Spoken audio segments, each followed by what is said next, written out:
तो let's continue with the session. और जैसा कि हम लोग लास्ट क्लास में डिजिटल लाइन का प्लेसमेंट पढ़े थे डिमांड और सप्लाई जोन के लिए, और उसी तरह आज हम लोग पढ़ने वाले हैं प्रॉक्सिमल लाइन के लिए। लास्ट क्लास में बोला भी गया था कि अगले क्लास में पढ़ने वाले हैं प्रॉक्सिमल लाइन का प्लेसमेंट डिमांड जोन और सप्लाई जोन दोनों के लिए। तो हम लोग जो प्रॉक्सिमल लाइन का प्लेसमेंट देखेंगे वो रिस्क टॉलरेंस के बेसिस पे होगा कि बेस्ड ऑन रिस्क टॉलरेंस कैसा कैसा प्रॉक्सिमल लाइन का प्लेसमेंट कर सकते हैं हम लोग उसके बेसिस पे।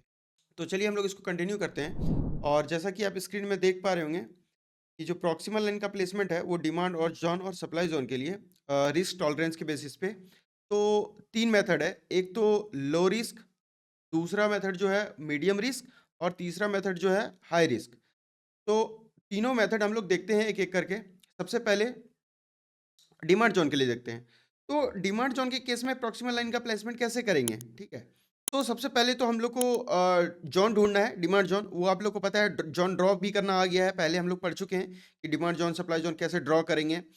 तो यहाँ पे आपको दिख रहा होगा कि ये कैंडल्स जो बेस बना रहा है, ये कैंडल, ये कैंडल, ये कैंडल, ये तीनों मिलके बेस बना रहा है। और ये जो तीनों कैंडल है, इस कैंडल में क्या है कि आपको सबसे पहले जो सबसे हाईएस्ट वीक है, जो बेस पैटर्न बन रहा है उनका सबसे हाईएस्ट वीक वो कौन सा है। तो यहाँ पे अगर आपको देख पा रहे होंगे कि एक लाइन ऑलरेडी ड्रॉ किया हुआ है, तो यही होगा हमारा प्रॉक्सिमल लाइन, यानी कि एंट्री लाइन है। तो ये तो हो गया एक पहला। अब और किस तरह का प्लेसमेंट कर सकते हैं? तो नेक्स्ट केस में क्या है कि जो बेस का पैटर्न होगा उसमें से हाईएस्ट बॉडी, तो ये रहा बेस का पैटर्न, ये बना रहा है, ठीक है, ये तीनों कैंडल मिलके। अब इसमें से क्या है, जो बॉडी है ना, बॉडी तो आप लोग को फाइंड करना पहले से आता है क्योंकि ये सब हम लोग पहले ही पढ़ चुके हैं, ठीक है। तो ये रहा बॉडी, सबसे हाईएस्ट बॉडी। ये बॉडी हाईएस्ट होगा क्या? नहीं, ये भी नहीं होगा, ठीक है। ये वाला बॉडी सबसे हाईएस्ट होगा और वो हाईएस्ट बॉडी ही प्रॉक्सिमल लाइन बनेगा, ठीक है। बहुत ध्यान से, क्योंकि प्रॉक्सिमल लाइन का प्लेसमेंट में अगर आप थोड़ा बहुत इधर उधर करेंगे तो पूरा रिस्क रिवॉर्ड रेशियो खराब हो जाएगा, जो कि आगे चल के हम लोग अगले सेशंस में पढ़ेंगे। जैसा कि डिजिटल लाइन प्लेसमेंट में भी हम लोग बात किए थे कि उस केस में भी अगर थोड़ा बहुत इधर उधर पूरा रिस्क मैनेजमेंट गड़बड़ हो जाएगा, तो इसको बहुत ध्यान से। और यहाँ पे आप देख रहे हैं कि मेथड 2 में मैंने लिखा है मोस्ट प्रीफर्ड। क्यों ये मोस्ट प्रीफर्ड है, ये आगे चल के हम लोग देखेंगे, जब रिस्क रिवॉर्ड रेशियो समझ जाएंगे तब पता चलेगा, ठीक है। अभी के लिए आप ये जान सकते हैं कि ये सबसे बैलेंस्ड अप्रोच है, यानी कि इस केस में बहुत ज़्यादा रिस्क भी नहीं रहेगा ना बहुत कम रिस्क रहेगा, ठीक है, बैलेंस्ड रहेगा। ओके, अगला देखते हैं। अगले केस में क्या है कि जो भी पैटर्न है बेस पैटर्न का, उसका सबसे लोवेस्ट बॉडी, तो लोवेस्ट बॉडी कौन सा बना रहा है इस जगह पे आपको स्क्रीन में दिख रहा होगा, तो ये रहा हमारा प्रॉक्सिमल लाइन, क्या इस केस में। तो अगर आप प्रॉक्सिमल लाइन, तो अगर आप ध्यान से देखेंगे तो तीनों के केस में प्रॉक्सिमल लाइन शिफ्ट हो रहा है। और याद कीजिए, एक सेशन में मैंने पहले ही बोला था कि जो प्रॉक्सिमल लाइन है कैन बी ऑल्टर्ड, यानी कि चेंज कर सकते हैं। डिजिटल लाइन फिक्स रहेगा लेकिन प्रॉक्सिमल लाइन चेंज कर सकते हैं, याद आया। तो ये तो हो गया हमारा डिमांड जोन के लिए प्रॉक्सिमल लाइन का प्लेसमेंट। अब देखते हैं अगला सप्लाई जोन के लिए। तो यहाँ पे आपको चार्ट में साफ दिख रहा होगा कि सप्लाई जोन कहाँ है, ये रहा सप्लाई जोन, ठीक है। तो सप्लाई जोन के केस में जो सबसे लोवेस्ट वीक होगा बेस पैटर्न का, जो सबसे लोवेस्ट वीक होगा, तो ये रहा बेस पैटर्न, इसका सबसे लोवेस्ट वीक क्या है, ये है क्या? नहीं, ये है सबसे लोवेस्ट।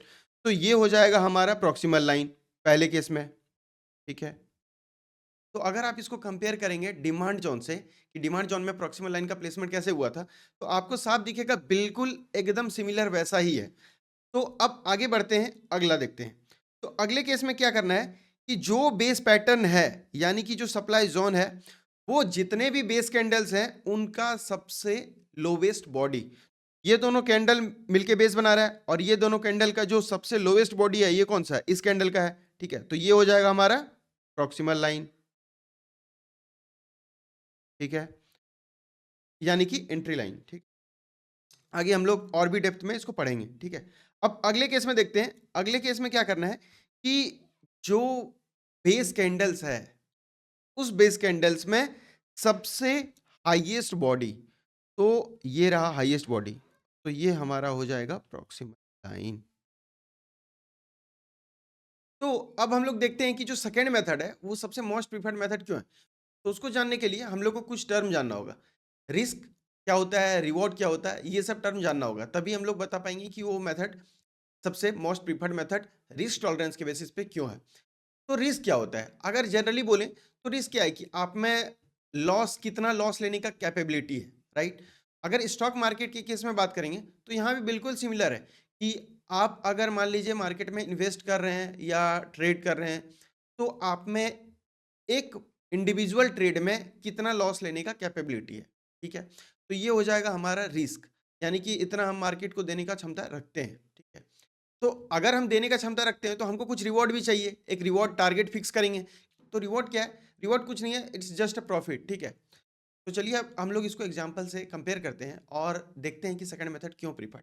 तो अगर हम लोग देखें चार्ट का एग्जांपल लेते हैं तो इसका एग्जांपल लेते हैं, ठीक है? तो इस केस में क्या है कि मान लेते हैं जो हमारा प्रॉक्सिमल लाइन है यानी कि एंट्री प्राइस, इस जगह पे हम इंटर किए, ठीक है? कितने प्राइस पे? मान लेते हैं कि 100, इस प्राइस पे हम एंट्री किए। और जो हमारा स्टॉप लॉस है, स्टॉप लॉस कुछ नहीं है, सिंपली नाम से समझ में आ रहा है अगर आप इसको डिकोड करेंगे तो कि किस जगह पे हम अपना लॉस स्टॉप कर लें। तो मान लेते हैं हमारा जो स्टॉप लॉस है वो 96 के अराउंड है। तो जो भी हमारा एंट्री था और जो हमारा स्टॉप लॉस रखें, तो वो जो डिफरेंस होगा वही हमारा लॉस लेने का क्षमता होगा। वही क्या है? वही हमारा रिस्क है। तो ये हो गया हमारा रिस्क। अब आता है बात रिवॉर्ड का। तो अगर हम लोग रिस्क लिए हैं तो कुछ रिवॉर्ड का भी टारगेट अपना एक सेट किए होंगे, ठीक है? तो इस केस में अगर रिवॉर्ड का बात करें तो मान लेते हैं कि जो टारगेट है हमारा 120, ठीक है? मान लेते हैं 120 के अराउंड टारगेट है, ठीक है? तो अब ये तो हो गया इस केस में। देखें अब तीनों मेथड से कंपेयर करने के लिए अगला मेथड में भी देखते हैं। तो एंट्री लाइन यहाँ पे हमारा चेंज हो गया, लेकिन क्या स्टॉप लॉस चेंज हो रहा है पिछले केस के कंपैरिजन में? नहीं। तो स्टॉप लॉस क्या था हमारा लास्ट केस में? 96। अगेन 96 ही स्टॉप लॉस रहेगा, ठीक है? और टारगेट भी हम लोग चेंज नहीं कर रहे हैं, 120। बट यहाँ पे हम लोग एंट्री चेंज कर रहे हैं। अगर आप ध्यान से देखें तो लास्ट केस में हमारा एंट्री प्राइस था 100, लेकिन अब एंट्री प्राइस 100 से बिलो है। तो मान लेते हैं कि 98 के अराउंड है। तो ये जो 98 और स्टॉप लॉस के बीच का 96 का डिफरेंस है, यही तो हमारा रिस्क है, ओके? और ये जो 98 से लेके 120 यानी कि टारगेट का बीच का जो डिफरेंस है एंट्री और टारगेट का, वो क्या है? वही तो हमारा प्रॉफिट है, यानी कि रिवॉर्ड। अब अगले केस में देखते हैं। इस केस में अगेन जो स्टॉप लॉस होगा वो हमारा फिक्स होगा 96। अब मान लेते हैं कि ये 97 हो गया एंट्री लाइन, ठीक है? टारगेट भी अगेन सेम है। तो तीनों केस में अगर आप कंपेयर करेंगे तो ये इसमें रिस्क कितना है? 1 रुपए का। रिवॉर्ड कितना है? 23 का, ठीक है? ये हमारा हो गया रिवॉर्ड 23। इस केस में कितना है? 2 रुपए का रिस्क है, रिस्क। और रिवॉर्ड कितना है? 22। इस केस में रिस्क कितना है? 4। रिवॉर्ड कितना है? 20 रुपीज।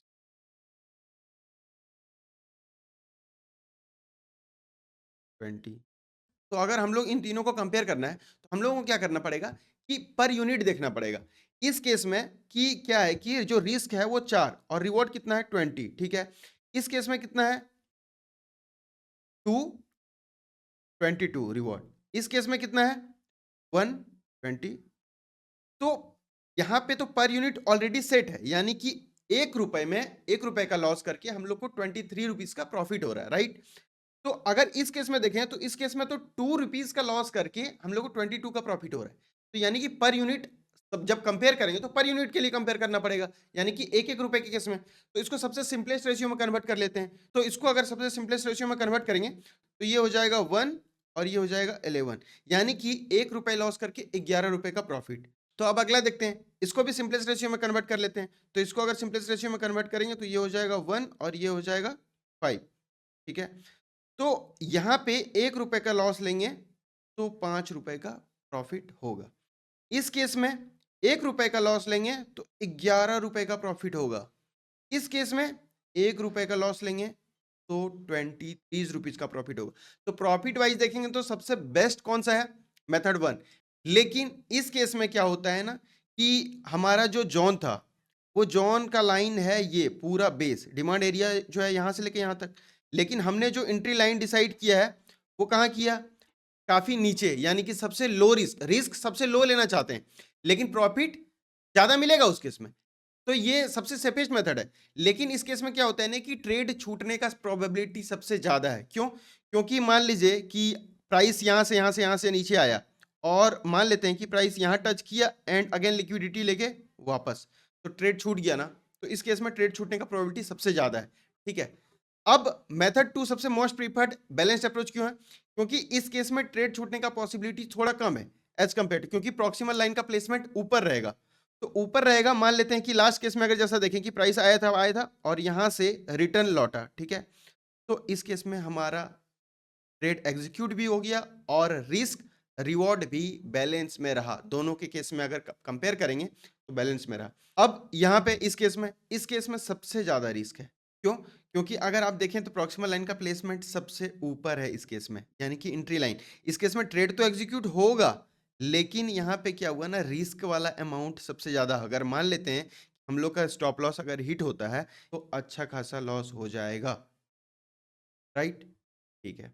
अब आपको शायद समझ में आ चुका होगा कि जो मोस्ट प्रीफर्ड मेथड है वो सेकंड मेथड मैंने क्यों बोला, क्योंकि वो सबसे बैलेंस्ड अप्रोच रहेगा। उसमें ट्रेड मिस होने का प्रोबेबिलिटी भी कम है और रिस्क रिवॉर्ड रेशियो भी बैलेंस में रहेगा, ठीक है। तो आई होप आज का सेशन आपको समझ में आया होगा बहुत ही अच्छे से। मैंने बहुत ही इजी लैंग्वेज में, आसान भाषा में समझाने की कोशिश किया है, और अगर फिर भी कोई डाउट है तो आप कमेंट सेक्शन में बेझिझक पूछिए।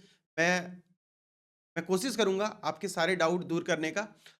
और मैं ये भी कहना चाहूँगा, जो आज पहली बार वीडियोस देख रहे हैं इस सीरीज़ का, उनको मैं ये कहना चाहूँगा कि प्लीज़ आप पुराने सेशंस देखिए, तब आप अच्छे से कनेक्ट कर पाइएगा ये वाला सेशन। एंड अदरवाइज़ थोड़ा डिफ़िकल्टी होगा अगर आप मतलब बिगिनर हैं तो। अदरवाइज़ आई होप कि समझ में आ जाना चाहिए। अगले सेशन में मिलते हैं, तब तक के लिए पढ़ते रहिए, सीखते रहिए।